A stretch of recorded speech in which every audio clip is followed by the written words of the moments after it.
Nih, ada orang kenal saya karena ada orang yang memperkenalkan saya. Orang yang sudah kenal saya itu memperkenalkan saya. Itu biasa begitu, merekomendasikan. Itu terjadi.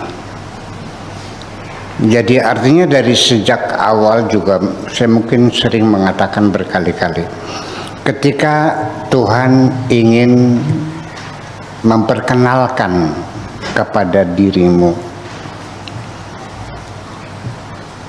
Tuhan akan memberikan kesempatan kepada kamu untuk berkenalan dengan orang yang sudah kenal dengan Allah, yang disebut mursyid, syekh atau waliullah, dan nanti dia yang akan memperkenalkan.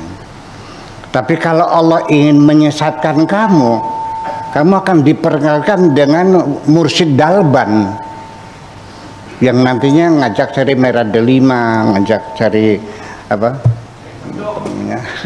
pring petung, ya kan, samurai, ya kan, nggak tahu lah, menggandakan uang. Itu awalnya sebagai mursyid. Nah, jadi artinya, tetapi nanti walau bagaimanapun, ketika yang memperkenalkan itu adalah pihak ketiga, orang yang sudah kenal Allah, termasuk wali, termasuk nabi, itu masih ada kesempatan pengingkaran lagi. Orang-orang yang sudah kenal Tuhan melalui Nabi Musa baru ditinggal 40 hari saja, begitu pulang Nabi Musa, mereka sudah menyembah sapi lagi kok, menyembah anak sapi, betul nggak?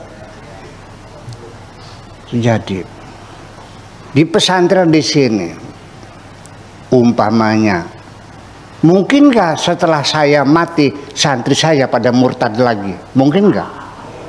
Mungkin nggak? Mungkin. Itu satu. Kemudian namanya pihak ketiga yang memperkenalkan Tuhan kepada saya. Walau bagaimanapun tetap orang itu terikat dengan dua faktor yang tidak bisa dihindari, yaitu subjektivitas pada dirinya dan relativitas kebenaran itu sendiri. Ya, sehingga nantinya apa yang dia terangkan itu adalah versi dia. Betul nggak? Pak Afkar memperkenalkan saya kepada Pak Ibnu, artinya sesuai dengan versi Pak Afkar. Betul nggak? Karena Pak Afkar seorang saudagar kaya, pengusaha, melihat saya juga pengusaha, maka versinya lebih banyak didominasi oleh Buya seorang pengusaha. Betul nggak? Karena yang memperkenalkan itu Profesor Dedi Zubeidi, yang notabene seorang intelektual, dia akan memperkenalkan kepada Pak Ibnu dari sisi intelektualitas Buya Sakur Yasin. Betul nggak? Yeah. Jadi orang yang menerangkan Tuhan kepada kita juga versi masing-masing. Iya. Jadi ada yang memperkenalkan Tuhan dengan kemujizatan, dengan kesaktian, dengan lautan dibelah, dengan tongkat menjadi ular, dengan bayi bisa bicara. Saya tidak perlu itu semuanya. Bukti-bukti kajian nggak perlu, itu sudah selesai. Hanya tinggal cerita.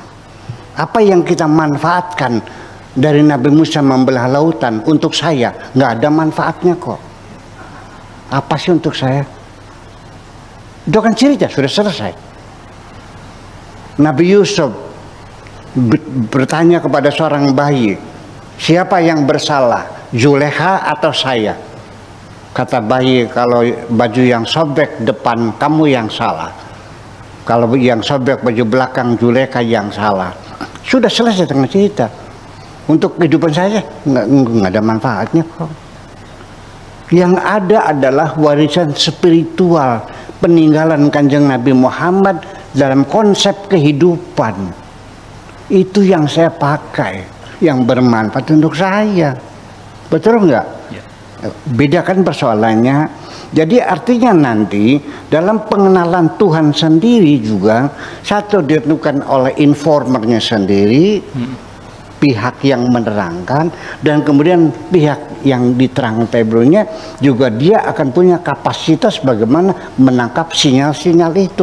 Tetap tidak akan sama kualitasnya satu dengan yang lain. Kalau di dunia ada, saya katakan 8 miliar, maka ada 8 miliar tingkatan kemakrifatan yang tidak sama satu dengan yang lain. Ya kan itu menjadi persoalannya. Jadi pada akhirnya nanti pada kemakrifatan yang paling tertinggi pada akhirnya adalah ketika kita sudah merasakan ketiadaan kita. Yang ada hanya Allah saja. Kita hanyalah bayang-bayang saja. Kita ini seperti longan. Kita ini seperti longan tuh kolong ya. Kolong. Iya. Jadi yang ada itu adalah ranjang. Kolong itu adalah akibat dari. Ya. Dia ada tapi adanya nisbi. Keberadaan kita ini adalah keberadaan yang sifatnya adalah nisbi. Jadi artinya, tapi jangan diterusin, jangan kata Buya Sakur Tuhan itu seperti ranjang, ya tidak juga. Iya, yang ada ranjang, betul nggak? Ketika dipasang ada kolongnya, ketika digulung ranjangnya kolongnya hilang nggak? Kemana hilangnya? Jadi kolong itu adalah ada nisbatan ila ranjang.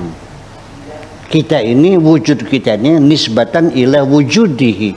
Jadi sebetulnya yang ada itu hanyalah Allah. Kita ini hanya kolong, hanya bayang-bayang kok. Bayang-bayang ini selalu mengikuti kita.